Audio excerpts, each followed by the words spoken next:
not gonna lie, man. I feel personally attacked by this tweet. This tweet alone, I feel like they're attacking me. I am that 90%. This is all towards me. I want some nasty. Are we having fun yet? Okay, I'm just joking. Obviously, it's towards a lot of Spurs fans, and I was one of them. So I'm just gonna make this video and saying that I was wrong. I know that's like a rarity. I'm never wrong, but this one time I was actually wrong. So this is from Go Spurs Go, KJ Fasel Sohan season. Good God, that is a long name. They tweeted this out, and it just made me think a little bit about what was going on at that time. So he says, I remember when 90% of Spurs Twitter wanted to trade everyone for this guy. The lesson, don't pay attention to Spurs Twitter. Now, let me go ahead and say this. I personally never wanted to get rid of everybody for Ben Simmons. I never thought that would be a good idea. But what I did say was that I wanted to get rid of DeJounte for Ben Simmons. I thought that would be a really good trade-off. And at the time, I was looking at it in the scope of what Ben Simmons was and what Popovich could potentially push him to be. But then at the same time, you are who you are, right? Even with the whole DeMar DeRozan situation, we tried to get him to shoot more threes, did it for a little while, and then he eventually just faded back to what he does well, right? Same thing with LaMarcus Aldridge. We tried to get him to be a stretch big. It just didn't pan out. So yeah, no matter what Popovich does, the player is going to be who they are. And Ben Simmons, he is really, really looking bad. I mean, he's not terrible, he's not dreadful, but as far as the amount of money he's making and what he's supposed to be in the NBA, it is god awful. Now, I don't like this, the fact that Chandler Parsons, out of all people, have something to say, but he says we have to take him for what he is. He's most likely a minimum player for the rest of his career. That's a little extreme, and I don't really care for Chandler Parsons, his approach to things. Can I say this really quick about Chandler Parsons? I'm sorry.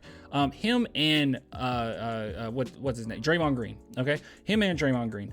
So they're doing these podcasts and they're talking about other players, and they both. And I've heard Chandler Parsons say it too, but Draymond has been the most vocal one on this, saying that this is the new media. Okay, it's time for the young cats to take over media, because the old media, they're not giving these players justice. I'm gonna say this right now: Draymond Green and Chandler Parsons have been very, and I mean very, overly critical of NBA players. I mean, I think even more so than some of the mainstream media. Now, don't get me wrong, like, you got Undisputed that's like, oh my God, you just pulling takes out your butt, right? It's the same thing with First Take and stuff like that.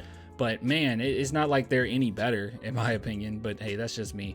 But just look at Ben Simmons' stats, man, and get on out of here. I'm just very disappointed in this. This is just sad, because he is better than this. And when I wanted Ben Simmons, the one thing that I was thinking in my head was the fact that what he used to be, he was an absolute monster. You couldn't stop. And I don't know what happened to him mentally to get to this point. Okay, I mean, we can sit back and act like, oh, you're so smart for saying that you didn't want Ben Simmons at the time. Well, yeah, you were looking at how he was playing at the time, and you were like, I didn't want him. That's fine. But I'm not a type of person that's like, what have you done for me lately type. I try to look at, okay, what did they used to look like not that long ago, mind you, and on top of it, did I feel like the media going against him was a little overblown? And at the time, I did. But obviously, looking at him now, nothing has changed. New environment, and still nothing has changed. And it's definitely a mental thing. He has the capabilities. He has the playmaking ability. He has the defense. He has all these things, but he is just not taking advantage. He's not even taking advantage of his frame. So yeah, look at these numbers, man. This is just sad. I know he only averaged 19 minutes in the month of February thus far, but 3.6 points, 5.7 points in January. You got to put up buckets, man. Now, mind you, he is still assisting his butt off, okay? If you look at the month of January, he has 7.7 assists per game, which is huge for somebody at his size, okay? I will stand by that. That is huge. But at the same time, man, you can't have a game where you don't even score. You can't go 0 for 3, man. He just needs to be more aggressive, and it's something about him now in his career that he's just not that aggressive, and it's really unfortunate, man. But yeah, so I just wanted to bring that up. I'm pretty saddened by it. I don't necessarily think Ben Simmons is absolute trash and garbo like everyone says he is, but I will say this. He is not living up to his potential. And I was hoping that if he did go to San Antonio, that, you know, Pop can kind of wake him up a little bit. But man, he is something mental where he is just not getting. Did he date a Kardashian? I feel like did he date a Kardashian? I'm sorry. I know people say, hey, don't do this in the middle of a video. It's like when I get tangential, man, sometimes I have to. Okay, hold on.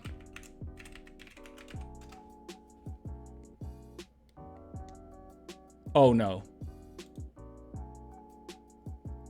Oh God. Okay. Yeah. All right. That's what it is. Okay. We figured it out. All right. No basketball analysis needed. All right. I'll give it to you guys later. Until next time. Bye.